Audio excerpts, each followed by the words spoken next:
सबसे ज़्यादा मैनेजमेंट में स्ट्रगलिंग पॉइंट और जो सैटिस्फैक्शन पॉइंट अगर कुछ है, तो फर्स्ट ईयर में आने के बाद जो बच्चों की साइकोलॉजी रहती है, वहाँ से लेके उस बच्चे को फाइनल फिनिश लास्ट में लाना, ये सबसे बड़ा स्ट्रगल पॉइंट है मैनेजमेंट के लिए। तो मुझे ऐसे लगा कि अगर अपना टैलेंट शो किया जाए और अपन अपना टैलेंट शो करें और एक कॉन्फिडेंस बढ़े, तो उसका ओवरऑल डेवलपमेंट होती है। वो मैंने अपने आप में सीखा था।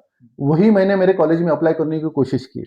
मैं 2 सेक्टर्स में अलग-अलग डिवाइड करता हूँ। एक सेक्टर तो ये है कि फार्मेसी जो जा रहा है यहाँ पर, वो वर्ल्ड में सबसे ज़्यादा टर्नओवर, प्रॉफिट की बात नहीं कर रहा हूँ मैं, टर्नओवर में सबसे अच्छा है।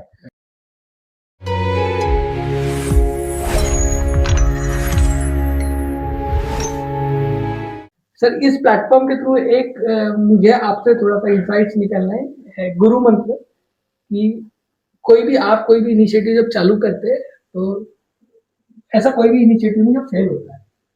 आप कितने डायमेंशन में उसको सोचते हैं इनिशिएटिव? नहीं, उसका इंटेंसिटी क्या है और किस लोगों से संबंधित है वो है। अगर वो स्टूडेंट से संबंधित है तो सबसे पहला काम है कि स्टूडेंट तक के हम जो बोल रहे हैं और जो करना है वो उनको क्लियरली पता चलना चाहिए। मेरा आज तक के यही रिकॉर्ड है कि अगर कोई भी कार्यक्रम मैं लेता हूँ तो नीचे में सबसे नीचे जो रहती, मतलब हमारे यहाँ पर हाउस कीपिंग वाले जो लोग हैं उनको भी मैं इन्वॉल्व करता हूँ उस मीटिंग में, और प्रिंसिपल को भी इन्वॉल्व करता हूँ उस मीटिंग में। और हम लोग फर्स्ट पहले दिन से ही पहले बता देते हैं कि हमको ये करना है और इसको अचीवमेंट इसकी ये है, मतलब इसको अचीव ये करना है, आउटपुट इसका ये आना चाहिए और इस कारण इसको लिया, इस कार्यक्रम को लिया गया है। तो इन्वॉल्वमेंट अगर पूरी तरफ से डेवलप मोटिवेट करना ये मैनेजमेंट का काम है, और उसको रन करवाना फिर उन लोगों का काम है जिसको मोटिवेट किया गया है। तो सबसे बड़ा बीज मंत्र यही है कि आपको फुल्ली जो कुछ करना है वो उन तक पहुंचना चाहिए और उसका आउटपुट उनको पता चलना चाहिए कि हमको आउटपुट क्या निकालना है इसमें से, जो भी कार्यक्रम लेना है उसमें से आउटपुट क्या निकालना है इसमें। अगर इतना हम लोग कन्वे कर पाए एक दूसरे को तो ये होता है। सेकंड थिंग, तुमको उनके ऊपर विश्वास करना पड़ता है कि भाई लड़के हैं तो ये करेंगे, 100% करेंगे, मेरे बच्चे करेंगे। हमारे कॉलेज में ये सिस्टम है कि भाई हमारे एसआरसी ही पूरा कंडक्ट करती है, सिर्फ टाइम टेबल और जो उनको फैकल्टी देना चाहिए वही हम लोग डिसाइड करते हैं। अदरवाइज बाकी पूरा जो मैनेजमेंट है वो हमारे एसआरसी करती है या स्टूडेंट्स रिप्रेजेंटेटिव करते हैं, स्टूडेंट्स करते हैं। यही यहाँ इस कॉलेज का जो है, इस कॉलेज का अगर बीज मंत्र अगर किसी को ये है तो यही है कि ये कॉलेज में स्टूडेंट सेंट्रिक कॉलेज है और स्टूडेंट ही इसमें काम करता है। इसलिए उसको मालूम है कि मुझे क्या करना है, स्टूडेंट को ही मालूम है कि मुझे क्या करना है, हमको उनको स्पेशली बताना नहीं पड़ता है और उसमें एनर्जी भी वेस्ट नहीं होती हमारी। सेकंड थिंग, वो भी क्लियर हो जाते हैं कि हमको क्या करना है क्या नहीं करना है। हम ये डिस्कशन भी तो स्टूडेंट सेंट्रिक प्रोग्राम नहीं कर रहे। हाँ, कि ये इनिशिएट बहुत अच्छा है, इसलिए इनिशिएट अच्छा है कि क्या हो रहा है कि जो नई पीढ़ी आ रही है ना, वो उनको ये बहुत देर थर्ड ईयर फोर्थ ईयर तक के आने तक के पता चलता है कि हमने क्या करना चाहिए और क्या नहीं करना चाहिए। अगर इसका एक सोर्स अगर ये पकड़ लिए तो ये बहुत बड़ा सोर्स होगा उनको कि तुम लोग जो सीनियर्स लोग हैं उनके थ्रू या ये इस मीडिया के थ्रू उनको अपन फर्स्ट ईयर सेकंड ईयर से ग्रूमिंग कर सकते कि भाई क्या है, फार्मेसी चल रहा है और किस तरह से इस तरह इसकी चर्चा से ही कुछ निकल सकता है। मंथन होना जरूरी है। तो ये मंथन में अभी आपको इसके पहले भी बताया कि मैं जब भी कोई कार्यक्रम लेता हूँ तो मेरा टॉप से लेके जो सबसे नीचे वाला भी है वो सारे इन्वॉल्व होता है। तो ये मंथन होना जरूरी है और इसमें से यही एक बीज मंत्र है शायद। बिल्कुल सही। तो सर अभी गुरु मंत्र आपको पता चल गया है। सो सर आपने एसआरसी का जिक्र किया था अभी, जी हम बोलते कि जी एसआरसी सब लेके जाती है, करती है सब। तो अभी एसआरसी के जब अपने कॉलेज में इलेक्शन का टाइम होता है तो बहुत से ऐसे बच्चे जो पॉलिटिक्स खेलते हैं उस टाइम पे, तो आपका क्या इस पे टेक है कि क्या कैसे एसआरसी इलेक्शन होने चाहिए, फ्रेंडली नहीं वे में या ऐसे बच्चों में भी ऐसे नहीं कंपटीशन? होना तो कंपटीशन में ही चाहिए, होनी तो कंपटीशन में ही चाहिए, पर वो लेवल क्या होती है वो देखना चाहिए। कंपटीशन का मतलब ये नहीं होता कि मैं तुम्हारे पीछे में कुछ और गलत बोलूं। कंपटीशन का मतलब ये है कि हेल्दी कंपटीशन होना चाहिए, जो डिजर्व करता हुआ भी बच्चा आना चाहिए, इसमें कोई शक नहीं है। सेकंड थिंग, एक बार इलेक्शंस हो गए और उसके बाद का सारा माहौल उसी तरफ कॉलेज की तरफ होता है, स्टूडेंट का होना चाहिए, उसी तरह होना चाहिए। ऐसा नहीं कि भाई मैं जीत के आया अभी मैं लीड करूंगा और मैं सब करूंगा। एक्चुअली वो एजुकेशन लेने आया तो उसने एजुकेशन तक ही रहना चाहिए। और मुझे लगता है कि जो भी चुन के आता है ना वो रिप्रेजेंटेटिव, वो सिर्फ एक चेहरा है जो कि एक 1000 स्टूडेंट का हर चीज मैनेजमेंट को या प्रिंसिपल को या फैकल्टी को पता नहीं चल सकती। कुछ इंटरनल चीजें रहती जो बच्चों बच्चों को ही मालूम रहती है। तो वो चीज भी वो मैनेजमेंट तक के या प्रिंसिपल तक के रिप्रेजेंट करने के लिए कोई आदमी होना चाहिए, इसीलिए इलेक्शन है। अदरवाइज ये इलेक्शन नहीं है कि तू तू छोटा है मैं बड़ा हूँ, इसके लिए इलेक्शन कोई नहीं है। पर मोस्टली हमारे कॉलेज में होता नहीं है, और हो भी गया होगा तो वो एक्चुअली उसकी मैच्योरिटी कम है इसलिए हुआ होगा। बाकी तो मैं इस साल से इतने साल से इलेक्शंस कर रहा हूँ, पर ग्रुपिज्म वगैरह मेरे कॉलेज में मैंने देखा नहीं है। अगर होता भी है तो हम उसको कंट्रोल करने के लिए हमारे पास सिस्टम्स है बहुत सारे, तो उसको स्पोर्ट्स पर्सन के कॉलेज में ग्रुपिज्म होगा भी कैसे सर? स्पोर्ट्समैनशिप सब में है यहाँ पे हमारे कॉलेज में। तो सर एक आइडियल एसआरसी ने कैसे काम करना चाहिए, आपको क्या लगता है? नहीं, आइडियल एसआरसी का मतलब ये है कि एसआरसी का मतलब ये नहीं है कि हमको कार्यक्रम रन करना है। एसआरसी का मतलब ये है कि हम इस कॉलेज को उसी डिसिप्लिन में मेंटेन कर रहे हैं कि नहीं, उस डिसिप्लिन को किसी और जगह तो नहीं ले जा रहे। आने वाले जो लड़के हैं वो सीखेंगे एसआरसी से और रन बाद में वही करेंगे। अगर डायमेंशन ही चेंज हो गया, एजुकेशन का डायमेंशन पॉलिटिक्स में आ गया या और कहीं आ गया, तो इसका मतलब हम अपना जो मेन एम है वो छोड़ के चल रहे जा रहे हैं। तो एसआरसी का मतलब ये है कि उन्होंने सबसे पहला काम उनका है कि जो कॉलेज की डिसिप्लिन है, जो एम्स एंड ऑब्जेक्टिव्स के लिए सोसाइटी काम कर रही है, इस इंस्टीट्यूट को लेके जाना जा रही है, उसी एम को, उसी ऑब्जेक्ट को 100% उसी तरह इंप्लीमेंट करना एसआरसी का काम है, फर्स्ट। सेकंड, एसआरसी का काम यह है कि हम फ्यूचर में क्या छोड़ के जा रहे हैं। हम अपने बच्चों को, आने वाले मेरे दोस्तों को, मेरे स्टूडेंट्स को हम क्या देने वाले हैं, क्या देने वाले हैं। तो अच्छा एडमिनिस्ट्रेशन करके देने वाले हैं और उसके फ्यूचर की जो स्ट्रेंथ है वो बरकरार करके रखने वाली है, या हम उसको लो करने वाले। तो एसआरसी में बहुत बड़ा प्रेशर है एसआरसी के काम, लोगों को काम करने के लिए, कि वो अपने जूनियर्स को क्या देने वाले हैं और उनके लिए फ्यूचर के लिए क्या छोड़ के जाने वाले हैं। तो एसआरसी का मेन काम है अपने ऑब्जेक्टिव्स को, कॉलेज के या सोसाइटी के ऑब्जेक्टिव्स को फुलफिल करना, अपने लोगों को जो राइट है, उनका जो राइट्स है या उनके जो प्रॉब्लम्स है वो मैनेजमेंट तक के पहुंचाना, और अपने अपने स्टैंडर्ड्स को बरकरार रखते हुए और थोड़ा सा इम्प्रूव करते लेके आना, यही एसआरसी का मेन मकसद है। हाँ, इनडायरेक्टली इस क्वेश्चंस के थ्रू एसआरसी को एक अच्छा मैसेज और एड्रेस भी सर की तरफ से मिल गया। सर 20 साल की जर्नी डीबीसीयूपी की, एज ए एजुकेशनलिस्ट आपने स्टार्टिंग से अब तक ये जर्नी में क्या ट्रांजिशन हुई एजुकेशन सिस्टम? एजुकेशन सिस्टम में अभी एक्चुअली क्या हुआ, अभी मार्केटिंग एजुकेशन में, अगर ओवरऑल में एजुकेशन का देखा तो मार्केटिंग हो रहा है। कॉलेज में बच्चा जो आ रहा है वो उनको सिर्फ क्लास से ही आ रहा है। अगर 11th और 12th वो क्लास करके आ रहा है, उसको बैठने की कैपेसिटी क्लास में 3-4 घंटे की है और बाकी बाकी सुनने की नहीं है, क्योंकि वो प्रोफेशनल लोग क्लास में जो पैसे ले रहे हैं उसको डांटने के लिए नहीं रहे, उसको सिखाने के लिए ले रहे, ऐसा उनको लगता है। यहाँ पर जो एजुकेशन में क्या है, कंट्रोल्ड, टीचर्स के हाथ में कंट्रोल्ड नहीं आ रहा है। फर्स्ट ईयर सेकंड ईयर में कंट्रोल स्टूडेंट के हाथ, वो जो कंट्रोल, वो जो बच्चा है उसको रेडीमेड करके भेजा गया है समाज से कि भाई तुमको इतना पढ़ना है, यही सिलेबस है तेरा और ये है। जबकि प्रोफेशनल डिग्री में ऐसी होता नहीं है। प्रोफेशनल डिग्री में अगर फार्मेसी सेक्टर देखा जाए तो यहाँ पर नए रोज चेंजेस आ रहे हैं रिसर्च में, तो इंप्रूवमेंट होता, तो उसको खुद को ही डेवलप करके पढ़ना पड़ता। मतलब कॉलेज में बच्चा आए, अगर उसको मालूम है कि कल मेरा ये लेक्चर है तो उसने पहले पढ़ के आना चाहिए। जबकि 12वीं के बच्चे में ऐसा नहीं रहता, मैं पढ़ाऊंगा फिर तूने प्रैक्टिस करना, ऐसा है। जबकि प्रोफेशनल डिग्री में ये है कि अगर मेरा लेक्चर वो है उस टॉपिक पे पहले पढ़ के आना है और अपने अपने डाउट्स क्लियर करना है, ये मेन कंसेप्ट कॉलेज का रहता है। पर बच्चों ने इसको चेंज ही कर दिया, बच्चों ने इसको फीडिंग कर दिया कि भाई आप हमको पढ़ाओ, आप हमको सिखाओ, फिर हम सीखेंगे, फिर ये। तो इतना वक्त नहीं है कि सेमेस्टर पैटर्न के लिए इतना वक्त नहीं है। तो पैटर्न ना थोड़ा सा बदल के आना चाहिए, मुझे ऐसा फर्स्ट मुझे लगता है, एज ए मैनेजमेंट मुझे लगता है कि पैटर्न बदल के आना चाहिए। उस बच्चे को ग्रूमिंग करके ऊपर ले जाने के लिए जो ताकत लगती है ना, वो ताकत हमको डबल लग रही है। सबसे पहले तो उसको प्रिपेयर करना पड़ता खुद ही को, उस बच्चे को उसमें डिसिप्लिन लाना पड़ता कि भाई ये इस तरह से सिलेबस नहीं चलेगा, तो पढ़ के आना पड़ेगा। यहाँ डाउट 45 मिनट्स में मैं डाउट क्लियर कर सकता हूँ। एक सब्जेक्ट पे फार्मेसी में अगर किसी भी एक सब्जेक्ट के अपन अपन रखे तो उसकी बुक्स भी है और उसके एडिशंस भी है। तो एक 45 मिनट्स के लेक्चर में उस टॉपिक के एडिशन के साथ हम तो नहीं पढ़ा सकते। तो उसकी प्रिपरेशन ये होना चाहिए कि उसने कंप्लीट वो चैप्टर पढ़ के आना चाहिए और अपने डाउट 45 मिनट्स में क्लियर कर लेना चाहिए कि सर मुझे यहाँ से ये लग रहा, मुझे यहाँ पर जो बच्चा आ रहा है अभी 11th-12th से, वो बच्चा प्रिपेयर नहीं। सेकंड थिंग, पेरेंटिंग का थोड़ा सा, मैं स्कूल से लेकर अभी कॉलेज तक के देखता हूँ, पेरेंटिंग का बहुत बच्चों को ये करने में बहुत रोल है। सेकंड, पहला कैसा था कि पेरेंट्स को जब टीचर बोलता था कि सर ये आ नहीं रहा, तो पेरेंट्स बोलते थे तुम अपने हिसाब से देख लो, है ना, वो क्यों नहीं आया। और अभी पेरेंट्स ऐसे है कि पेरेंट खुद हमको रिक्वेस्ट करते कि सर वो शादी के लिए जाने वाला है, आज हमको ट्रिप को जाना है, इस साल का शेड्यूल्स है।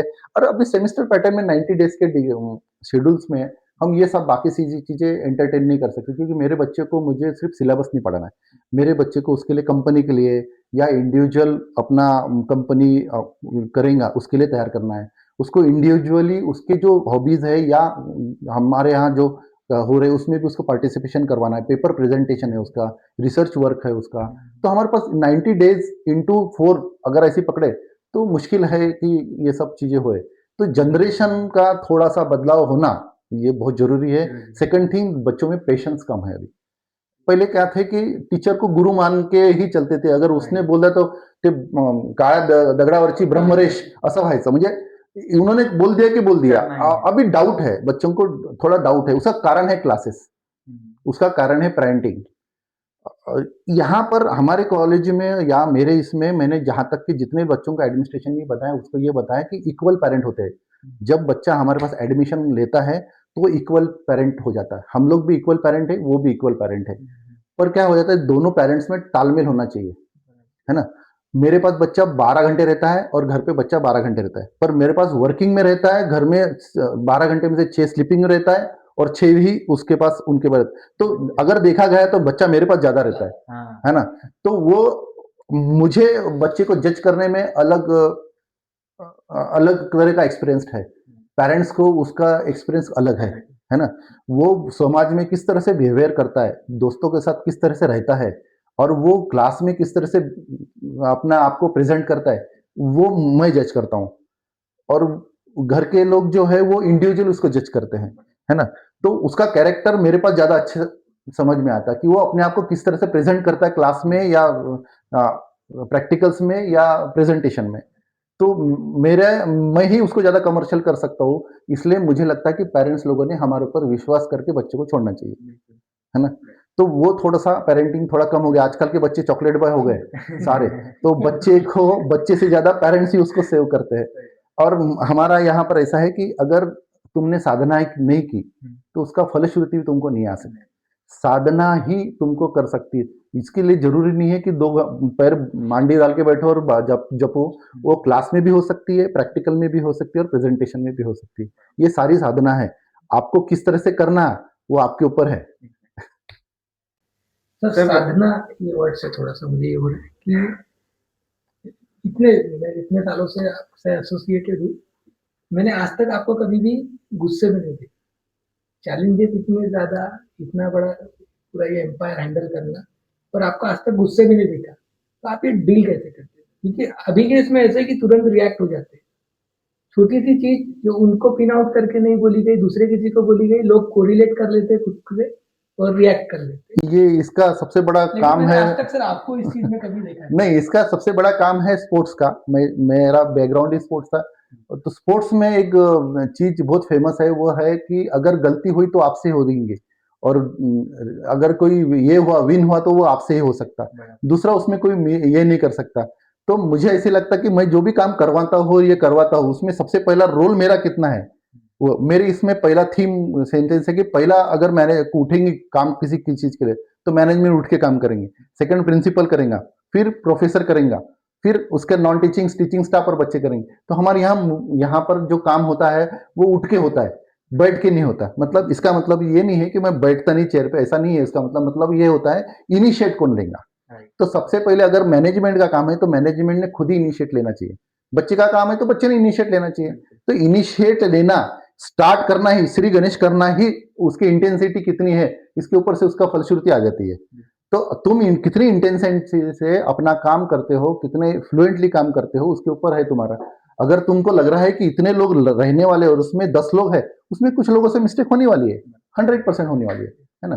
तो जैसे स्पोर्ट्स में रहता है, तो अगर वो विन होता है तो सिर्फ उसकी मेहनत के कारण नहीं होता, उसके गुरु की मेहनत रहती है उसके पीछे, उसके घर वालों की मेहनत रहती है उसके पीछे, बहुत सारे सेक्टर्स मिलके एक आदमी विन होता है। अगर कोई लड़का मेरिट भी आता है तो वो इंडिविजुअली नहीं आता, उसके जो इंस्टीट्यूट है उसकी उसके पास कुछ होगा तो उसने लोगों को दिया होगा, मतलब उसके बाद अच्छा स्टफ होगा, उसके बाद अच्छा लेक्चर्स होंगे, अच्छा इंस्ट्रूमेंटेशन होगा, तो वो लड़का सारा कुछ करके आया। तो जब भी कोई विन होता है या कोई जीतता है, उसके पीछे काफी सारे एंगल्स रहते हैं जो अपने को दिखते नहीं या हम लोग देखना नहीं चाहते। सर अभी जो लर्निंग है हमारे कॉलेज में, जो हम पढ़ते हैं बुक्स में वगैरह, और जो जब हम इंडस्ट्री में जाते हैं तो उसका एक्सपोजर बहुत अलग होता है। हम्म। तो आपके क्या प्लान्स है कि फिलहाल राइट नाउ जो अभी बच्चे हैं उनको इंडस्ट्री से कैसे लिंक कर सकते हैं? दो तीन तरीका है। एक एक तरीका ये है कि आप ही इतना प्रोफेशनलिज्म क्रिएट कर दो आपके कॉलेज में कि उसको ज्यादा डिफरेंस ना समझ में आए। तो वो सिर्फ थ्योरी से और प्रैक्टिकल से नहीं होता, वो डिस्कशन से भी होता है, वो डिबेट से होता है। वो एक क्या है, हम लोग समझते हैं कि हम जो लिखते हैं, हम लोग बोल रहे हैं या लिख रहे हैं वही एक मेन है, नहीं। तुम्हारे आईसाइट भी परफेक्ट होना चाहिए, तुमने क्या देख के क्या सीखे क्या समझ लिए ये भी बहुत जरूरी है। तो हमारे पास प्रोफेशनल लोग लाना, इंडस्ट्री से ज्वाइन करवाना, इतना प्रोफेशनलिज्म बढ़वा लेना कि बढ़ा देना कि वो उनको इंडस्ट्री में अपने को लगा ही नहीं, लगना ही नहीं चाहिए कि ये, हाँ वेदर बदल जाएगा, एटमॉस्फेयर बदल जाएगा, पर उसको ये नहीं लगना चाहिए कि मेरी स्किल कम पड़ रही है।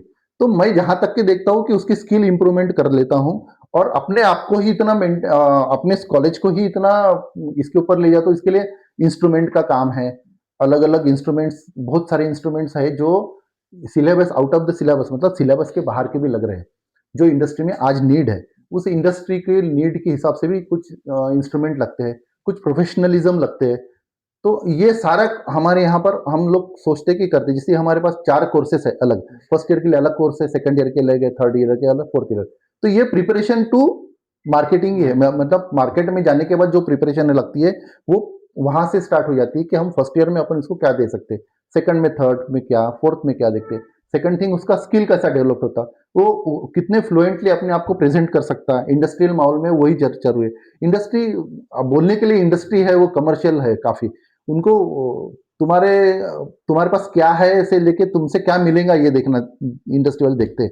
पर बच्चों को वो सिखाना बहुत जरूरी है कि तुम इंडस्ट्री वाला तुम्हारा हाइट या पर्सनैलिटी या कास्ट या तुम्हारा कलर देख के तुमको नहीं लेने वाला है, तुम्हारा स्किल देख के लेने वाला है। तो स्किल यहाँ पर तुमने पढ़ना चाहिए। इसलिए पहला मेरा यहाँ पर हर स्टूडेंट अपना खुद का इंस्ट्रूमेंट खुद हैंडल करता है।